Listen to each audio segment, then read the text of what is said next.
Okay, we've got a really interesting case study to talk to you about on University Avenue, and it's one of the signature projects when our committee was discussing different presentations, because literally the University Avenue is outside of our building, and you could see it and see all the different changes of access that were happening, and a lot of us drive it, and it flows much better today than it has in the past. So we wanted to bring that as a case study.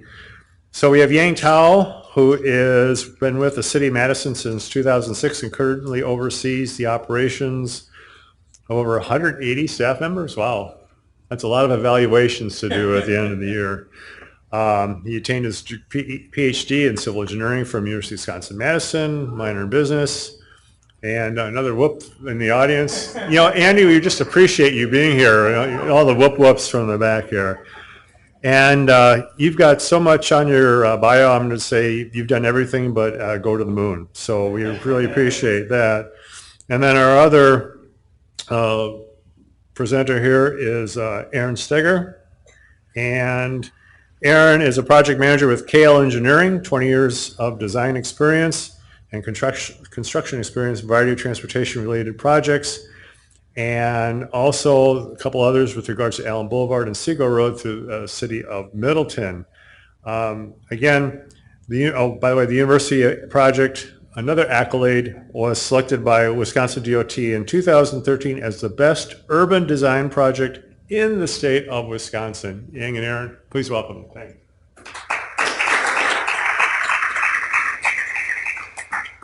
Thank you. Actually, this is updated slides, so we need to get the update slides up over here. Oh, so wondering, yeah. Oh, that's all right. Yeah.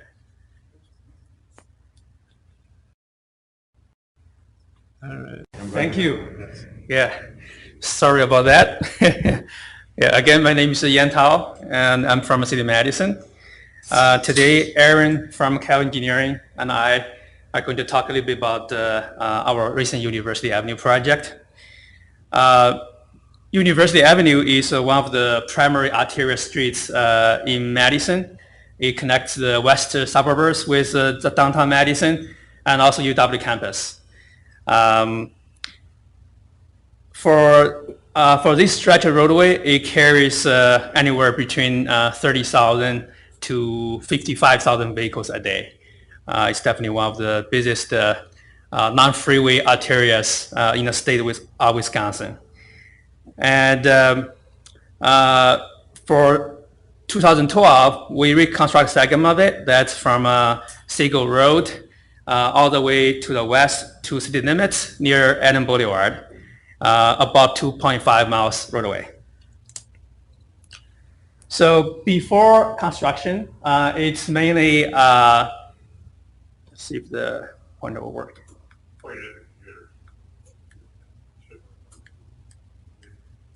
That's the laser pointer. Okay. Use the arrow. Use the arrow. Yeah, that's the laser one, right? Enter on the keypad. Or arrow. Oh no, I'm just trying to point at the. Oh, okay. Yeah, point at the picture. Okay, where did it go? Anyways, so the upper right picture shows the condition before construction. It's primarily a four-lane undivided roadway with limited amount of shoulder space, right turn lanes, and very limited left turn base. As you can see, the pavement condition was pretty rough. I continued to have to put up signs warning drivers that watch out for the bad pavement. Also, at intersections, the accommodation not that great. As I mentioned, that we have a lighting for turning lanes. The sight distance for some turning not great, and we have some safety issues, and of course, the congestion we have to handle that amount of traffic. Also, the accommodation for other modes of transportation, such as for bikes, pedestrians, and transit users, wasn't great. As you can see from the upper right picture, is GO Trail because there is no sidewalk. Also, no bike accommodations on street or off street. It has been pretty rough for transit users as well. on top of that, we have a lot of driveways, especially all the driveways are basically full access. So that creates a lot of problems, safety issues and efficiency issues. Of course, we got a lot of public complaints. So the goal of the project was to reconstruct the street, replace the pavement, replace the utilities underneath, build a median, and also we really want to improve the operations of the intersections by adding left turn bays, providing adequate storage space. We want to restrict access near intersections. We also want to provide bike accommodations for other modes. Want to define space for bikes, pedestrians, and buses. Finally, we want to really look at the access management. We have too many full access points we want to reduce. So that's where Cal Engineering stepped in, helping the city to do that. All right, thanks, Yang. And that's what I'm going to walk through some of the treatments that we actually were able to implement for some access management success along the project corridor. And first of them, one of them being was consolidating driveways and relocating a driveway. As you can show here on the screen, there are two properties here, a church and a funeral home. They both had their own driveway, both had a full access driveway. And when we talked about putting in a median, we were looking at probably reducing their access opportunity. So we met with both the church individually, met with the funeral home individually, and we found out there's some commonalities there, that they were really needing full access. They also had limited parking availability for both parties, but at different times. So the funeral home said, we really run out of parking, but we'd love to use the church's parking lot once in a while, and vice versa. The church said, on Sundays, we run out of parking, we'd love to be able to use the funeral home. So we kind of got them together and came up with an agreement they would share a driveway with a full access opportunity. So we accomplished a lot of goals. The public was happy. The city was happy because there was one less driveway. It was further away from the intersection, and it was able to be a full access intersection. A lot of success there. A little bit further down the corridor is another intersection that was full access that was converted to a right in, left in, right out, and U-turn intersection. So you can see here, rather than having full access, they couldn't take left over. That's what we took over. This here was a condominium development, and so we met with them individually and found out some of their concerns were that in the morning at the AM and PM peak times when they're trying to get out of their driveways, either going to work or then going to post-school activities, there's a lot of congestion being able to get out of their condominium. That the cars were stacking up, 5, 6 deep because people were trying to take a left out of there. So people couldn't. Some people's cars were trying to take a right, but they had to wait until that car that was sitting at the driveway was able to turn left. Well, as Yang mentioned, the amount of travel that the traffic that's on that corridor, there's very limited opportunities. So this is one method that we're able to kind of convince them, which is a good idea, is everybody coming out of your condominium will have to turn right. So it'll be a lot easier to find that gap in that traffic, turning right, and then if you want to head back to the opposite direction, we also installed a U-turn location a little bit further down, so they would have time to get over a lane, get in that left turn lane in the median, and then complete that maneuver. But this allowed them to get in and out of their driveway a lot easier than it was pre-existing. Another unique, and here's the actual U-turn location. So cars were able to come, take a right out of their condominium, get into the right turn lane, make a left turn, lane change, and then enter that U-turn bay, and make U-turn once there was a gap of traffic coming over the other direction. Now, some of the design that went into the kind of locating those locations was putting them on top of hills or locations that were there sufficient sight distance to see beyond that point. And one of the other geometric improvements was adding a loon area. Now, loon meaning just a little bit widened pavement, so that when a car was making that maneuver, the median width wasn't wide enough to turn into that near lane. So we had to give them enough pavement to turn to the opposite lane and then enter into the far right lane on that U-turn maneuver. Considering an urban condition and urban site constraints, it just wasn't feasible to put that big of a median in and still achieve these kind of access management practices. Here's a pretty unique location also. This was a full access intersection that was converted to a right out only. This was a street that was just adjacent to a signalized intersection. And this signalized intersection, was experiencing a lot of congestion, traffic backing up. Some of the locals on that street were complaining about people cutting through the neighborhood. Once traffic backed up, they start taking a right and avoiding the signal. So they're experiencing a lot of traffic. They have a lot of kids. So they're safety concerns. So one of the first things we want to look at was putting in a cul-de-sac. This really wasn't a needed access. There was sufficient access off the other side road. This seemed like a really good location to cut it off, put in a cul-de-sac, and move on. Well, as you can see, there's not a lot of space in there, so we kind of looked at a reduced size bulb. We started meeting with some of the other agencies within the city, and the fire department had a really big concern with putting a small cul-de-sac at this location because if in the event of a fire and an emergency, they wouldn't be able to access into that and turn around and get out. So we kind of negotiated that a little bit and had the same sort of practice, yet left it as a right out only out of the neighborhood.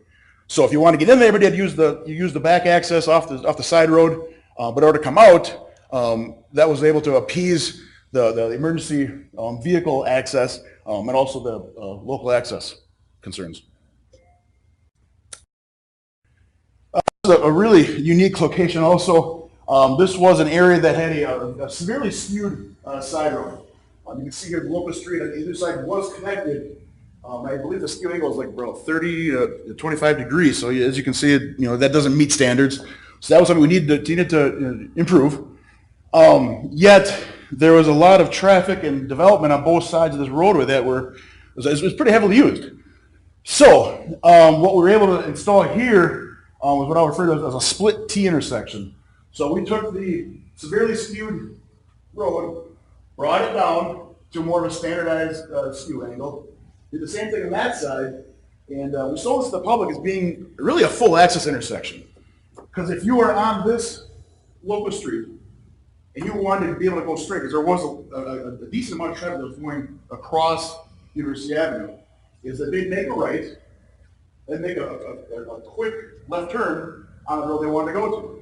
And if you're going the opposite direction, it's the exact same maneuver. You'd make a right turn, another quick left turn, and you'd be able to it's really a full access concept, but you were breaking that into pieces that are much more manageable for a driver to accomplish.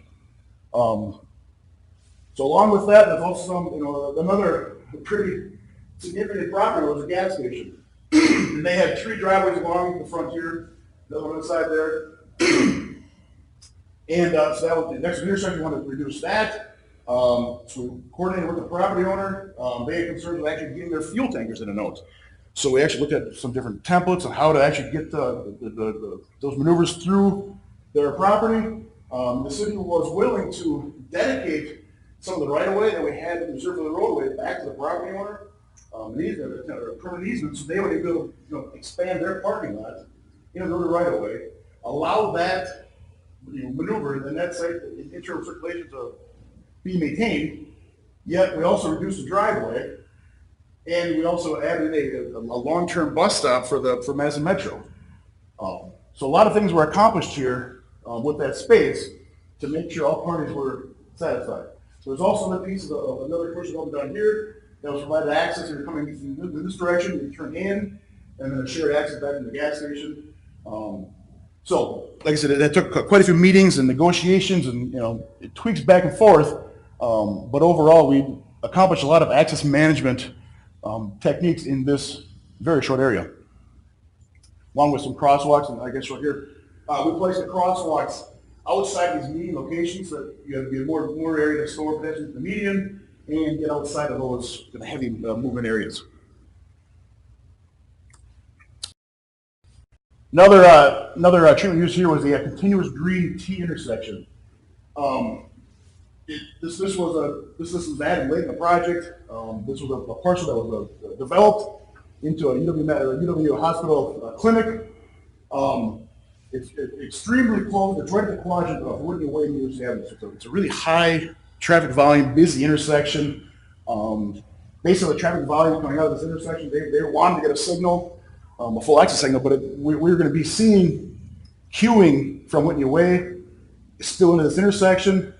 So this is one alternative that we kind of worked through with the developer in the city. Kind design this as a continuous TDM intersection. So anybody heading outbound, on either side was able to stay green. There was no queuing back into the intersection. But the one time this would actually turn red was when somebody was trying to get out of this driveway. They would turn this bay and then merge back into the westbound traffic. Another advantage here was to put a pedestrian crosswalk was put on the outside, so that wouldn't be I guess change it to single timing. We're able to get pedestrians across there, yet still maintain access into this development.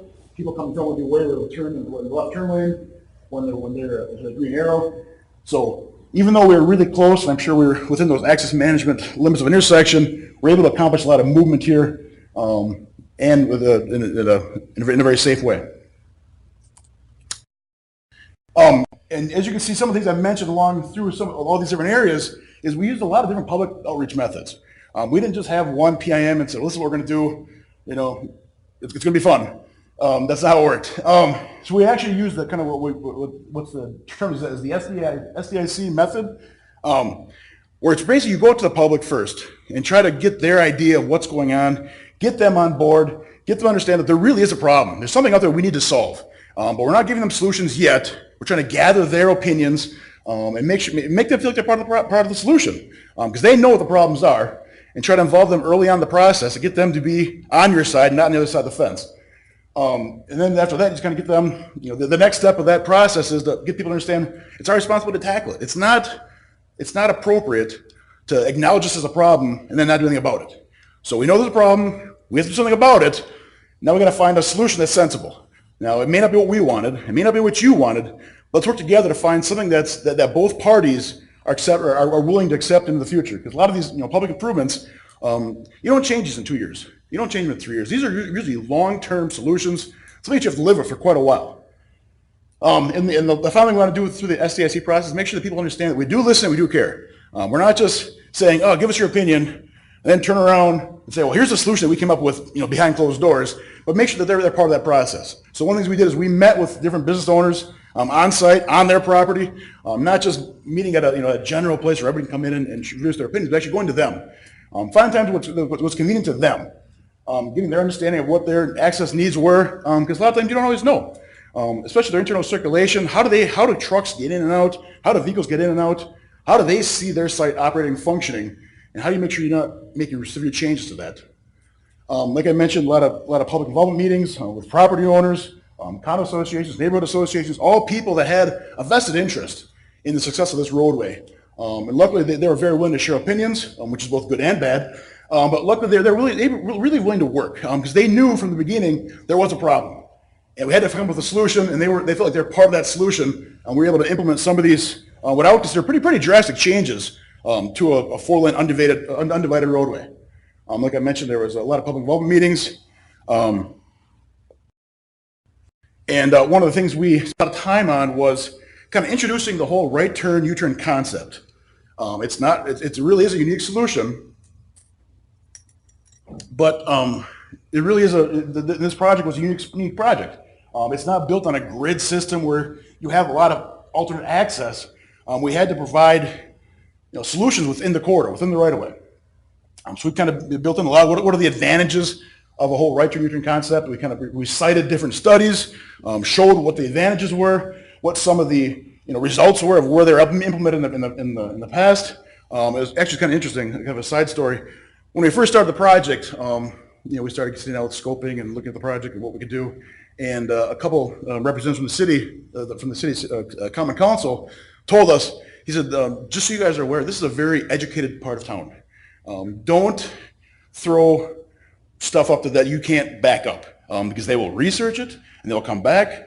Make sure you understand what you're doing. You have some sort of backup, and that was kind of a great piece of advice. And it ended up being very true, because they'd come back with their own studies. They, well, in North Carolina, they studied this, and this is what they said. And you kind of work through it and say, well, this is a little different situation because of this. But it was a very proactive neighborhood, which, like I said, is both good and bad. But as it turns out, I think it worked out all right. So this is actually one of the slides that we showed just to kind of prove, because there was a very visual audience. So they wanted to see what was the advantage. I mean, it's one thing to kind of explain things, but that people want to see what's going to happen. So we took a slide and showed them what were some of the conflict points that are occurring now and what's being removed and how that's going to make these intersections safer. So at this point, turn back to Yang. Thank you, Aaron. So this is the fun part, talking about the how we really do with the project. We really saw a lot of benefits from this project. So I'm going to talk about the improved safety operations, crash reduction, economic development, public feedback, and I want to offer some other considerations. So without the help of the pointer, you may have to use a lot of your imaginations. But let me see if I can get this work. Here you go. All right, that helps. With the added off-road facility for bikes and pads and on-street bike lanes, the medium refugee area for pedestrians, better crosswalk markings, green markings for the path. Also better signing. So the whole package really delivered a safer environment for pedestrians and bicyclists. Well, I forgot, we also have a grid-separated crossing for pedestrians near the school. So that has been much nicer than the previous one, has been used a lot. On the other hand, because a lot of considerations in the design process for operation, for example, the added left turn lanes, for intersections. We even added a lot of U-turn lanes, getting vehicles out of the way. And, bus pull-out spaces, so the bus can wait in its dedicated area out of the traffic. That really improved the operation of traffic. Also, Aaron mentioned about the continuous green T intersection. But taking advantage of that, the city signal crew built some half signals over there. So we were able to, I think it's one over there you can see, we're able to do grid correlations for both directions. Because this signal at Universal Crossing is very close to other signals, as Aaron mentioned. If it's not correlated very well, it can cause huge problems. But luckily, by breaking it up, by doing this continuous green design and break up the pattern crossing into stages, we're able to do pretty good correlation both ways. Now let's look at the numbers. So this is the summary of the before and after crashes. Before we look at 5 years from 2007 to 2011. 2012 was a construction year. And then we look at the 2013 to 2017, another 5 years.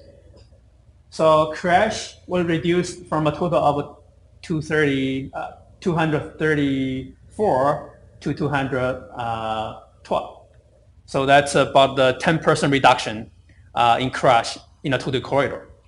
But keep in mind one thing, because over the past years, we have seen significant growth in this area. The traffic volume actually increased anywhere between 5% to 10%, depends on where you are. Near the university crossing area, the DOT office area, that increase actually being almost 30%. So, with increased traffic, we still see a significant reduction on crashes. What's more impressive actually is injury crashes. Sorry. We reduced the injury crashes from 91 crashes down to 60. So that's 50% reduction, almost 30% reduction.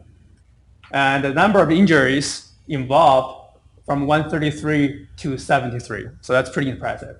Also for pedestrian crashes, we reduced from 6 to 0. But one interesting thing is about for bike crashes. Before we have 2 for 5 years, after we have 12. I'm going to talk about it a little bit later, why that happens. Yeah, I live on that corridor. Yeah. It was impossible to ride a bike on that corridor. Right. Here you go. There were no bikes on that corridor. Exactly. Yeah, good point. But it could be more than that. I'll talk about it just a bit later. Why we saw that many crashes for bikes. Just a couple examples. So this one is for an intersection. So this is Capitol Avenue, University Avenue. So 5 years before, you can see there are about 8 crashes over there. It's not terrible, but it can be better. So after project, with all the reconfiguration, we reduce the number to 4. So 50% reduction. Let's look at the mid block. So this 5400, block. So 5 years before reconstruction, there are quite a few dots over there. Afterwards, much fewer dots over there. Those lot of features. Aaron already talked about that, so I'm not going to repeat. Also, we have seen a huge amount of economic development over the past few years. The UW House, University Crossing office development, the apartment building, and you guys all know this one, right? The new state office building. You think that's a huge building, right? That's pretty impressive. Wait until you see this. So April this year, city approved another massive development at Hill Farms. So this portion is a private development portion of the Hill Farms site. Actually, it's a few times bigger than the state office building and the parking garage. Altogether, there are over 2 million square feet of development happening over here, and adds to about 20,000 vehicles per day to the transportation network. Public feedback has been really positive on it. So this is one example, like a thank you note that we received, thanking our staff. This particular one is about the new traffic signal at Craig Avenue, because they have been requesting it for years. We have been waiting for reconstruction to do it. It's very challenging. It's only like less than 200 feet away from another intersection. So it has been a lot of correlation in that to make sure it's safe. But we got it done, and it's working well, and people appreciate that. So this is really a happy ending, right? I should stop right over here. But I would like to give you guys, some thoughts on some other considerations. One thing that we didn't expect is the flashing yellow arrows. Madison has been one of the first places that's adopt a flashing yellow arrow. So we got other costs for it after this. So one day, I can tell you an example that I personally experienced. One day I got a call from a nice older lady in her 80s. He started complaining to me. He says, I like the project, but the signal is not working for me. The left turns, it never worked. I have to I waited for 10 minutes. I couldn't get a turning signal. So I have to back out from the turning lane to the through lane, goes to an unsignalized intersection, do a U-turn over there, come back. Because I'm trying to be a law-abiding citizen, right? So I was a bit curious on that. So I asked a little bit more for more information. So I asked if is the arrow flashing. She says yes. It's also always flashing yellow, so I cannot go. So for something new, lots of public outreach has to be done. So we already have this brochure made up for educate our citizens about flashing yellow arrow. So it's very convenient for us to send her a copy. So that's something I think a lot of public agencies that didn't do very well, and we should consider that. So let's talk more about those bike crashes. Yeah, that gentleman sitting back is absolutely correct. That before there is no bikes on the corridor. After project, there are lots of bikes on the corridor. So that's why we had 2 crashes 5 years before. We have 12 5 years after. Well, another reason is that this actually is a troublesome spot. That's University Avenue, Spring Harbor. So there is you cannot see the grade very well from here, but it's a huge downhill. So bikes coming down over here at a very fast speed. So turning vehicles turning left from University Avenue onto Spring Harbor. They're trying to looking for a gap for traffic coming from this approach, so they couldn't notice the bikes coming down here at a high speed. So what we had to do, we had to signalize intersection for bikes as well. So add bike signals for it.